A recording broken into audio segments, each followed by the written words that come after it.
It doesn't matter if you've been taking photos for 20 years or 20 minutes. Mistakes happen, but then sometimes it might not feel like you're making a mistake when you actually are. And that might mean that you've been making a whole bunch of choices that have been slowing your progress down for years and stifling your abilities as a photographer, just not knowing about it. How do I know? Well, I've been taking photos professionally for over 18 years now, and some of the mistakes we'll be discussing in this video are either things I see a lot of beginners doing, or are mistakes that I've made myself. And it wasn't until I actually changed the way I did things that I finally realized how much I'd been holding myself back. So this video isn't about shaming anyone or trying to make you feel bad. It's all about trying to break some of those bad habits today and hopefully steering you towards the path to becoming a better photographer. So let's kick things off with the easiest habit to break.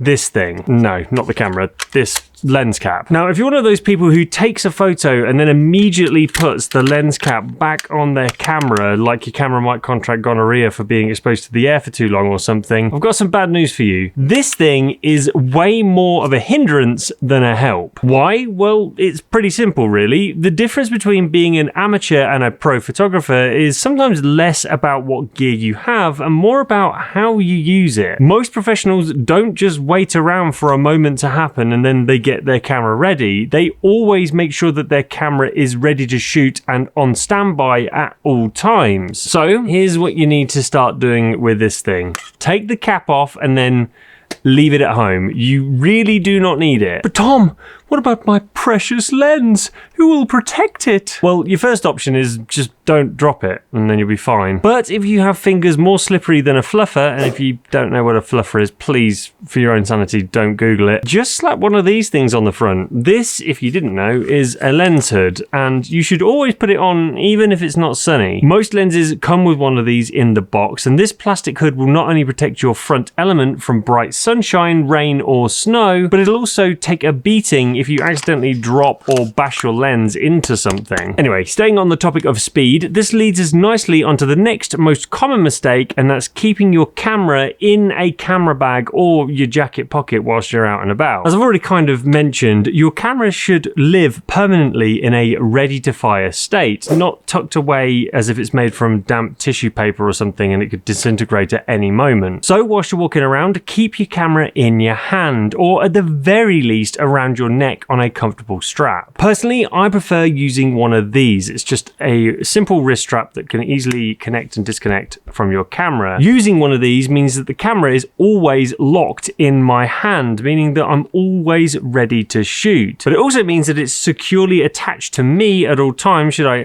accidentally drop it, or if I do need to let go of it on purpose for a little while, I can do, and that will free up an extra hand. I'm sure to leave a link below to where you can find this. It's literally $25 or something like that, so it's really not expensive, but I highly recommend these things as it's made a huge difference for me personally, and hopefully it will do for you too. Either way, the point is, even if you're not intending to take photos at that moment, always keep your camera within reach. Because let's face it, award-winning shots don't just hang around for you to get ready and take the shot. They tend to happen in a heartbeat, so keep this thing on standby at all times. So moving on to point 3, and staying on the topic of gear, let's now talk about tripods. Now, let me start by saying that I personally love tripods. I love them so much that my nickname at college was actually the human tripod. At least I think that's what they meant when they called me that. Liar! Anyway, if you're the kind of person who's always using a tripod for every single photo you take, then let me tell you something. You're likely doing more harm than good for a few reasons. Firstly, when you're learning photography, movement is your best friend. You need to be getting up high, you need to be crouching, you need to be leaning over stuff, crawling on the ground and dragging your nuts through the dirt. You need to experience all of the different angles if you want to figure out what works and what doesn't. Now, the problem with using a tripod all of the time is that they lock you in and slow you down, mentally and physically. You end up getting sucked into using a single perspective, and then suddenly every photo you take will start to look almost the same. Now, the common misconception and the reason why people fall into the trap of using a tripod all of the the time is that they think that using a tripod will make your shots look sharper. And whilst there is some truth in that, it's really not hard to take tack sharp shots handheld, so long as you know what you're doing. If you're worried about getting blurry shots, start off by learning how to brace yourself with your elbows on your chest like this, or leaning on walls, lampposts, or even using your own sense of crippling self-doubt to support yourself,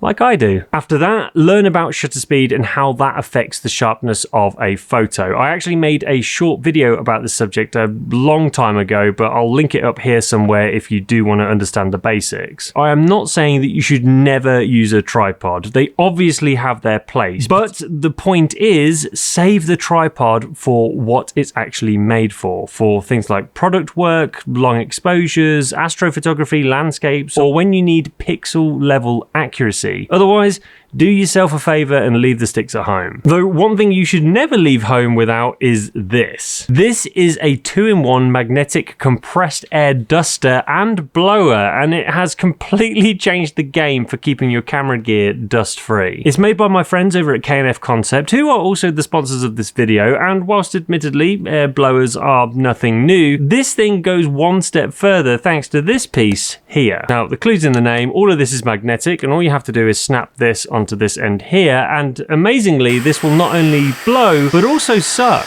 just like your mum. It has 3 levels of wind power and a built-in LED light, which is great for cleaning out things in darker environments, which, let's face it, is most of the inside of your camera bag. Now, what I love most about this is that it's completely electric and charges via a USB-C cable. Plus, the 6,000 milliamp battery gives you up to 3 hours of runtime from a single charge, and it's built to last up to a decade, so this is not just a gimmick, it's a serious sidekick. So if you want one of these for yourself, check the link in the pinned comment below. I've been using this thing for a while now, and honestly, I don't know how I ever managed without it. Anyway, speaking of dirty lenses, let's now talk about zooms, because believe it or not, using a zoom lens might actually be negatively affecting your photography and hampering your abilities as a photographer. Now, before you come for me in the comments, I do get it. Zooms are convenient and they are useful in a lot of scenarios, but so much so that most beginners will automatically gravitate towards buying one when they first start out.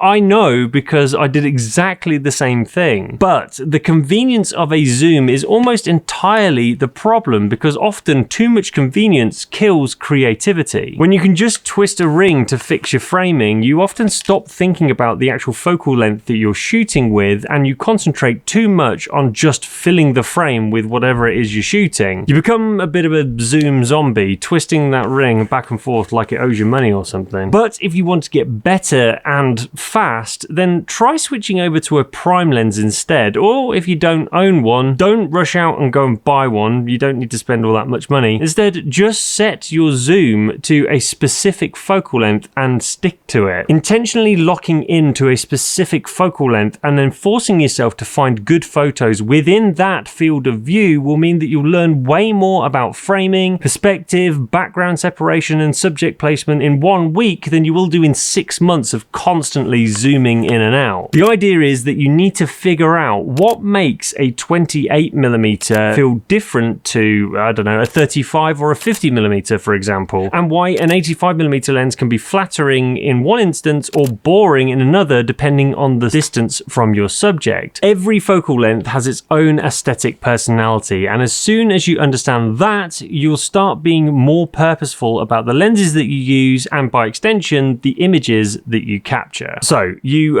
might need to brace yourselves for this next one, because we are about to commit photography heresy. Are you ready? Auto mode is not the devil. In fact, it might actually be the better mode to use over any of the manual modes. There, I said it. Now, whilst the trolls in the audience are busy writing up a personalised essay just for me in the comments section, let me explain why I think that. Whilst every online photography course makes it sound like if you shoot in auto mode, you'll be stuck being an amateur forever, the truth is that sometimes auto mode is exactly what you need. That's because when you're starting out, you're juggling a lot. Not only are you going to have to get to grips with the brand new camera you've just bought, but you'll also need to figure figure out what aperture is, what shutter speed does, and realizing that ISO isn't some bowel problem that makes you shit 4 times a day. If you try to learn all of that at once, whilst also figuring out composition, lighting, posing, focusing, there's a good chance you're going to break your own brain, and it might make the thought of picking up your camera to take photos unfulfilling, stressful, downright not fun. So here's my advice. Why not try starting off in auto mode and use it like a set of training wheels? Use it to get good at taking photos now and then learn all the geeky techie stuff later on. Remember, auto mode is not cheating or being lazy. It's a tool that allows you to choose where your attention should go, just like any of the other manual or semi-automatic modes on here. And if your exposure isn't perfect, but your composition absolutely slaps, I can guarantee that the photos you are taking will look better than 90% of the people berating you for not shooting in full manual mode. Start off by letting the camera just do what it's good at whilst you pile your focus into making everyday shit look interesting. That's pretty much all it takes. Now, after saying all of that, for this next tip, I am going to maybe contradict myself just a little bit here, but bear with me because it will make sense in the end. Now, unfortunately, not all automatic modes on your camera are made equally, and some of the auto modes could actually be holding you back. The biggest offender, and the trap I see a lot of newbies falling into, is having your camera set to wide AF mode all of the time. Well, if you use that mode all of the time, then congratulations, you've essentially just handed over full creative control to a microchip that also thinks trees are people half the time. Look, the thing is, wide AF modes are great for certain things like capturing sports, taking photos of your kids running around, or any scenario where chaos reigns and you just need the camera to help you out a little bit. But for most other types of photography that's deliberate and thought-provoking, well, you just have to take the wheel, I'm afraid. So start off by switching your camera over to flexible spot. This will allow you to control where in the frame you want the camera to focus. Now, usually this is shown as a small square or a rectangle on the rear screen, or obviously in your camera's EVF if it has one, and the camera will only focus on stuff that this square is hovered over and will ignore everything else within the scene. Unlike using wide AF, which basically allows the camera free rein to focus on anything that passes through the frame at any given point, and whilst most cameras these days are incredibly smart, they're not that smart.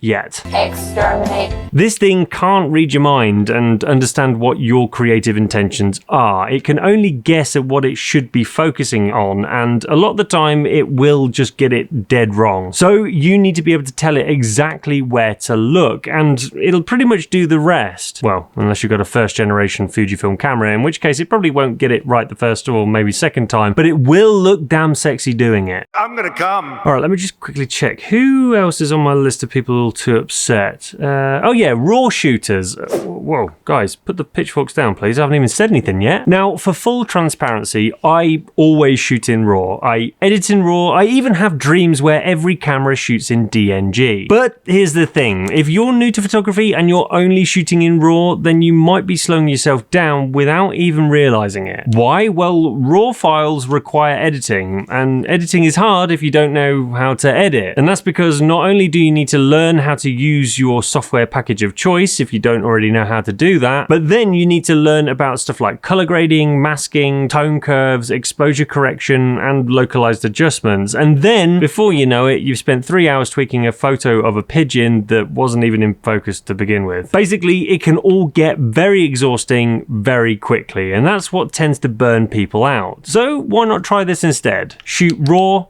and JPEG. And yes, I know that's just loads more data to store somewhere, but hear me out on this one. The idea is that you can use the JPEGs that you capture to actually enjoy your photos, share them, print them, acquire feedback and learn from that feedback, all of that good stuff. Okay. And these days, shooting in JPEG doesn't even mean that your photos will look flat and lifeless either, because many cameras now come with built-in filters pre-installed onto the camera so that you can add them to your photos and make them look professionally edited straight out of the camera without any tinkering. Fujifilm, for example, is famous for its film simulation modes, which allow you to create beautiful film-like JPEG images straight out of the camera with no faff of editing. So why bother with RAWs at all, you might be wondering? Well, someday you will almost certainly want to learn how to edit because it's a big part of being a photographer. Now, when I first started, I didn't do any of that and I only shot in JPEG exclusively, and I really regretted that decision later on because when I was finally ready to learn how to edit properly, I had no photos to practice on, just a library of JPEGs that I couldn't really do a huge amount with. Or if you really don't like that idea because you're keen to start editing and shooting in RAW straight away, but you don't really know where to start, then why not shoot in RAW and then use a preset to shortcut most of the grunt work? And yes, this is the shameless self-promo part of the video, ladies and gentlemen. Now that's because I make my own Lightroom presets, which are available through my website, and they're designed to give you a killer head start without needing a PhD in color theory. You still get full creative control, so you can tweak them to your own personal taste, but they allow you to skip the soul-crushing part where you're staring at sliders for 6 hours wondering if vibrance plus 14 is too much or not quite enough. Point is, it gives you a base to start from. So if you want to speed up your editing or just stop crying in front of your laptop and actually get back to shooting, be sure to hit the link in the pinned comment and use the discount code you'll find down there to grab yourself 10% off your next purchase.